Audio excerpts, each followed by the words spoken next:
Hey guys, welcome back to Pramod's playbook. So LSG versus Punjab ఏంటి ఎకానా స్టేడియంలో, లక్నోలో. So Lucknow's home match. And Lucknow కూడా last match ఎస్ఆర్ఎస్తో win అయింది. అసలు ఎవరు విన్ అవుతుంది అనుకోలే. And Punjab is looking really really good. So చూద్దాం మ్యాచ్ ఏమవుద్దో. నా ప్లేయింగ్ ఎలెవెన్స్, నా హెడ్ టు హెడ్స్ అండ్ నా ప్రిడిక్షన్స్ ఏంటో. So let's go.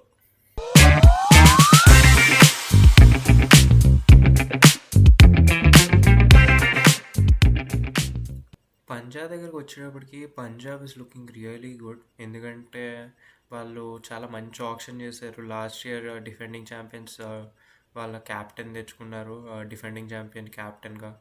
అండ్ నా పర్సనల్ ఒపీనియన్లోని శ్రేయస్ అయ్యర్ ఇస్ ఇండియాలోని one of the best captain T20 పరంగా. ఏజ్ కొంచెం హయ్యర్ సైడ్ ఉంది కాబట్టి తెలియదు, కానీ ఒకవేళ ఒక 4-5 ఇయర్స్ యంగర్ అయి ఉండుంటే, 4-5 కూడా కాదు, ఒక 3-2 ఇయర్స్ యంగర్ అయి ఉండుంటే నాకు Shreyas Iyer India next captain అవ్వాలి అనుకునేవాడిని, అట్లీస్ట్ ఓడిఐ అండ్ T20లో. సో శ్రేయస్ అయ్యర్ని నేను అంత హైలీ రేట్ చేస్తా. అండ్ ఫస్ట్ మ్యాచ్లో చూసాం, his performing exceptionally well. Short ball issue ఉంది అని అంటారు, కానీ షార్ట్ బాల్ కూడా చాలా బాగా ట్యాకిల్ చేశాడు ఫస్ట్ మ్యాచ్. అండ్ క్యాప్టెన్సీ కూడా చాలా ఎక్స్ట్రీమ్లీ బాగా పర్ఫామ్ చేశాడు. వైశాఖని తీసుకురావడం, ఆ పోస్ట్ మ్యాచ్ పంజాబ్ వాళ్ళు హ్యాండిల్స్లో చూస్తే రికీ పాయింటింగ్ చాలా క్రెడిట్ ఇచ్చాడు శ్రేయస్కి. విజయ్ కుమార్ వైశాఖ్ని టీమ్ ప్లేయింగ్ ఎలెవెన్లోకి అదే ఇంపాక్ట్ ప్లేయర్గా తేవడం, అవన్నీ శ్రేయస్ ఐడియాసే. సో అలా చూసుకుంటే Shreyas is doing really well. And పంజాబ్కి ఒక స్టేబుల్ క్యాప్టెన్ ఉండడం చాలా ఇంపార్టెంట్. వాళ్ళు హిస్టరీలో ఇప్పుడు వాళ్ళకు స్టేబుల్ క్యాప్టెన్ లేడు, కానీ ఇప్పుడు శ్రేయస్ అయ్యర్ ఆ క్యాప్టెన్ అవుతాడు. Shreyas Iyer and Ponting due కూడా చాలా బాగా వర్క్ అయింది ఢిల్లీకి వాళ్ళిద్దరూ ఉన్నప్పుడు ఆల్మోస్ట్ ఎవ్రీ సీజన్ ప్లే ఆఫ్కి వెళ్ళారు వాళ్ళిద్దరూ. సో ఆ పరంగా చూసుకుంటుంటే పంజాబ్ ఈ సీజన్ చాలా స్ట్రాంగ్గా కనిపిస్తుంది. అండ్ లక్నోకి వచ్చే టైంకి లక్నో ఫస్ట్ మ్యాచ్ కొంచెం అన్ఫార్చునేట్గా ఓడిపోయారు. విన్ అవ్వాల్సిన మ్యాచ్, కానీ ఏంటి అన్ఫార్చునేట్గా అశుతోష్ శర్మ ఎక్స్ట్రీమ్లీ బాగా పర్ఫామ్ చేయడం వల్ల ఓడిపోయారు. ఇంకా నెక్స్ట్ ఎస్ఆర్హెచ్ మ్యాచ్కి వచ్చేటప్పటికి ఎవరు ఎక్స్పెక్ట్ చేయలే ఎస్ఆర్హెచ్ని వాళ్ళ హోమ్ గ్రౌండ్లోనే ఓడించడం ఇంపాసిబుల్ అనుకున్నారు. ఎందుకంటే ఆ ముందు మ్యాచ్ ఎస్ఆర్హెచ్ 280 కొట్టి ఫుల్ కాన్ఫిడెన్స్లో ఉన్నారు. కానీ లక్నో ఒక ప్లాన్తో వచ్చారు. And lord Shardul Thakur extremely బాగా పర్ఫామ్ చేశాడు. ఒక ప్లాన్తో వచ్చారు, బాగా ఎగ్జిక్యూట్ చేశారు. పంత్ బాగా కెప్టెన్సీ చేశాడు, చాలా యాక్టివ్గా కనిపించాడు. అండ్ బ్యాటింగ్ చూసుకునేటప్పటికి పూరన్ అండ్ మార్ష్ ఇంకా నెక్స్ట్ లెవెల్లో ఆడారు. పూరన్ అయితే అసలు చెప్పక్కర్లే. ఎస్ఆర్హెచ్ ఫ్యాన్ అయి ఉండి నాకు చుక్కలు చూపించాడు నిజం చెప్పాలంటే పూరన్. సో అలాగనుకుంటుంటే ఎల్ఎస్జీ కూడా బాగా కనిపిస్తుంది. బౌలింగ్ ఎంత అనుకున్నా లాస్ట్ మ్యాచ్ ఎస్ఆర్ఎస్తో ఎంత బాగా పర్ఫామ్ చేసినా ఇంకా వీక్గానే కనిపిస్తుంది. మయాంక్ యాదవ్, మోహసిన్ ఖాన్ లాంటి ప్లేయర్స్ని మిస్ అవుతున్నారు. ఇందుకు ఎల్ఎస్జీ కొంచెం ఇఫీగానే కనిపిస్తుంది, కానీ పర్ఫార్మెన్సెస్ అయితే ఇస్తున్నారు. అండ్ పంజాబ్ అయితే నాకు ఎక్స్ట్రీమ్లీ బాగా వెల్ బ్యాలెన్స్ టీము, ఒక సూపర్ క్యాప్టెన్, ఒక సూపర్ కోచ్.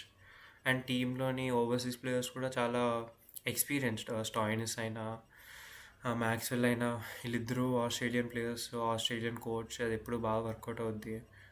ఇంకా మార్కో యాన్సన్ కూడా T20లో ఒక అప్కమింగ్ కాదు, కానీ ఇప్పుడు కొంచెం పర్ఫార్మెన్సెస్ ఇవ్వడం స్టార్ట్ చేస్తున్నాడు ఇన్ని సంవత్సరాలు ఐపీఎల్లో ఉన్న తర్వాత. అందుకు Punjab is looking like a team to beat. Punjab అయితే నేను డెఫినెట్లీ టాప్ టు ఫినిష్ చేస్తుందని నా ప్రిడిక్షన్స్లో కూడా చెప్పా. అందుకు Punjab is a team I'm really really rooting for. And అలా ప్లేయింగ్ ఎలెవెన్స్కి వచ్చే టైంకి పంజాబ్ ప్లేయింగ్ ఎలెవెన్స్ వస్తే సిమ్రన్ అండ్ ప్రియాన్స్ ఆర్యా. నేనైతే ఇంగ్లీష్ ఉంటాడు అనుకున్నా, కానీ ప్రియాన్స్ ఆర్యా కూడా ఒక ఎక్స్ట్రీమ్లీ పొటెన్షియల్ ఉన్న డొమెస్టిక్ ప్లేయర్. చాలా బాగా పర్ఫామ్ చేశాడు డొమెస్టిక్లో and highly rated. So Simran కూడా వికెట్ కీపర్, చాలా ఇయర్స్ నుంచి పంజాబ్లో ఉన్నాడు. రిక్కీ పాంటింగ్కి కొంచెం ఇష్టం ఉన్న ప్లేయర్లా కనిపిస్తున్నాడు. Next Shreyas captain. శ్రేయస్ గురించి ఇప్పటిదాకా మాట్లాడుకుందే. Shreyas Iyer at number 3. ఇది కొంచెం సర్ప్రైజ్ ఇంక్లూజన్ మేబీ ఉండొచ్చు, ఉండకపోవచ్చు వాళ్ళ మ్యాచ్లో ఈ కారణాలు కాబట్టి. అజ్మతుల్లా, ఒమర్ సాయ్, నెంబర్ 5లోని Maxwell, number 6 Stoinis, number 7 one more extremely extremely impactful player Shashank Singh. ఇంకా నెంబర్ 8లో సూర్యాన్ షెగ్డే. 6 డౌన్ వరకు బ్యాటింగ్ ఉంటుంది. అండ్ సూర్యాన్ షెగ్డే మోస్ట్లీ మీకు తెలియకపోవచ్చు.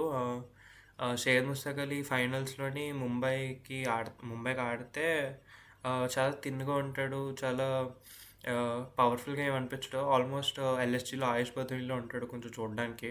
కానీ ఎక్స్ట్రీమ్లీ పవర్ఫుల్. చాలా చాలా దూరమైన సిక్సెస్ కొడతాడు. Really strong hitting middle order batsmen. And number 9లో Marco Jansen and other bowling allrounder. Batting పరంగా ఇంకా ఐపీఎల్లోని అంత పర్ఫార్మెన్సెస్ ఇవ్వలే, కానీ ఇంటర్నేషనల్లీ ఎస్ఏ20లోని బ్యాటింగ్ పరంగా కూడా మార్కో యాన్సన్ ప్రూవ్డ్ హిమ్సెల్ఫ్. అందుకు నెంబర్ 9 దాకా వాళ్ళకి బ్యాటింగ్ ఉంది. Number 10 Harshdeep, number 11 Chahal and number 12 last match unsung hero అని చెప్పొచ్చు, విజయ్ కుమార్ వైశాఖ్. ఎందుకంటే జీటీ వర్ ఆన్ ట్రాక్ 240ని చేస్ చేయడానికి.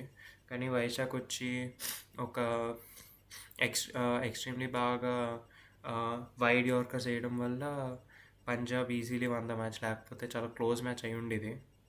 అది పంజాబ్ పరంగా. Team is looking really solid. వాళ్ళకి బ్యాకప్స్ కూడా చాలా ఉన్నారు. ఇప్పుడు విజయ్ కుమార్ వైశాఖ్ ప్లేస్లో కావాలంటే యష్ ఠాకూర్ని ఆడించవచ్చు. ఓవర్సీస్లో కూడా వాళ్ళకి ఇంకా జాస్ ఇంగ్లీష్ లాంటి ప్లేయర్స్ ఉన్నారు. సో ప్లేయింగ్ 11 అయితే చాలా ఎక్స్ట్రీమ్లీ బాగుంది. అండ్ బ్యాకప్స్ కూడా బాగున్నారు సో పంజాబ్కి. నెక్స్ట్ ఎల్ఎస్జీ మార్క్రమ్ ఏం పర్ఫామ్ చేయలే, కానీ ఇంకా ఛాన్సెస్ ఇస్తారనుకుంటున్నా. And Markram opening. 3 down Pooran, 4 down Pant, 5 down Badoni, 6 down Miller, 7 down Samad, 8 down Shardul, 9 down Prince Yadav, number 10 Bishnoi, 11 Avesh Khan and 12 Digvesh. అదే బౌలింగ్ పరంగా కొంచెం ఇన్ఎక్స్పీరియన్స్డ్గా కొంచెం ఏంటి అంత క్వాలిటీ ఉన్నట్టు కనిపించకపోయినా ఎస్ఆర్హెచ్ని 190కి రిస్ట్రిక్ట్ చేశారు హైదరాబాద్లో. సో బౌలింగ్ నేను తక్కువ అంచనా వేయను. బ్యాటింగ్ అయితే పూరన్ అండ్ మార్చ్ ఇప్పటిదాకా క్యారీ చేశారు. కానీ పంత్, బదోని, మిల్లర్, సమద్ వీళ్ళు కూడా ఎక్సెప్షనల్లీ గ్రేట్ ప్లేయర్స్. అందుకు ఎల్ఎస్జీ కూడా బాగా కనిపిస్తుంది ప్లేయింగ్ 11 పరంగా. గ్రౌండ్ ఇకానాలో కాబట్టి స్పిన్ ఫ్రెండ్లీ ఉంటుంది.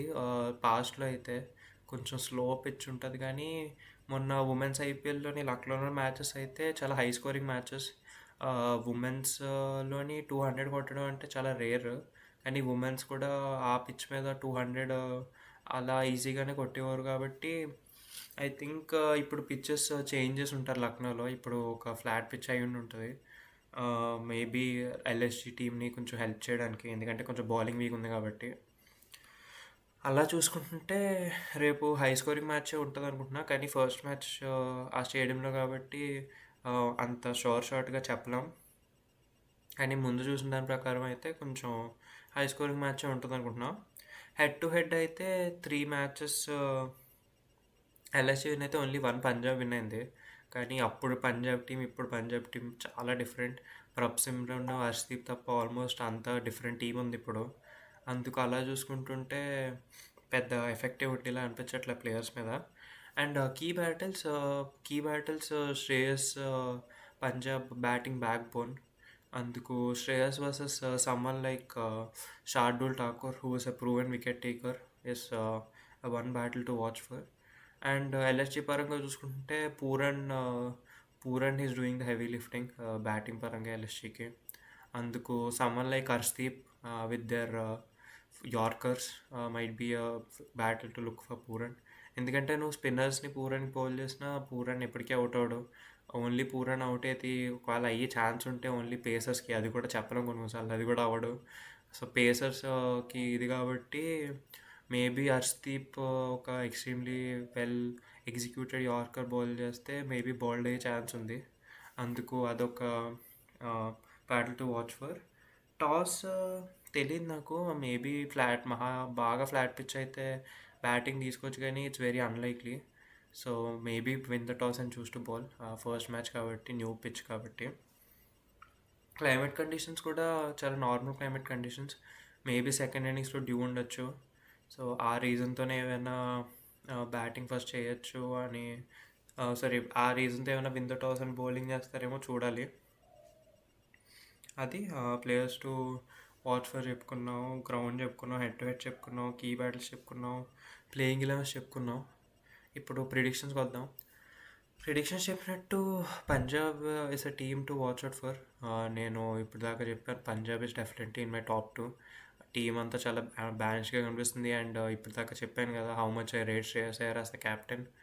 అందుకు I think Punjab having a quality team, Punjab having a very balanced team, batting పరంగా కానీ బౌలింగ్ పరంగా కానీ చాలా బ్యాలెన్స్డ్ టీమ్. అలాగని మరీ ఓవర్లీ ఎక్స్పీరియన్స్ టీమ్ అని కాదు, అలాగని మరీ ఓవర్లీ ఓల్డ్ టీమ్ కూడా కాదు. A great blend of experience and youth ఉన్నారు.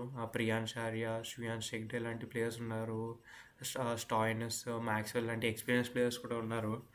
అందుకు అలా చూసుకుంటే Punjab is looking really great. Whereas LSG last match అందర్ డౌటర్స్ని నోరు మూయిపించిన ఏంటి ఎస్ఆర్హెచ్ 190కి రెస్ట్రిక్ట్ చేసి I still think they're lacking someone like Mayank Yadav. So ఆ పరంగా I think LSG being an extremely quality team might be hard for LSG to beat. So అది నా ప్రిడిక్షన్. సో ఇలాంటి వీడియోస్ నచ్చితే మళ్ళీ లైక్ చేయండి, సబ్స్క్రైబ్ చేసుకోండి. అండ్ కామెంట్స్లో ఏమైనా నేను చెప్పింది మీకు నచ్చకపోతే కామెంట్ చేయండి. I will read all your comments and reply to them.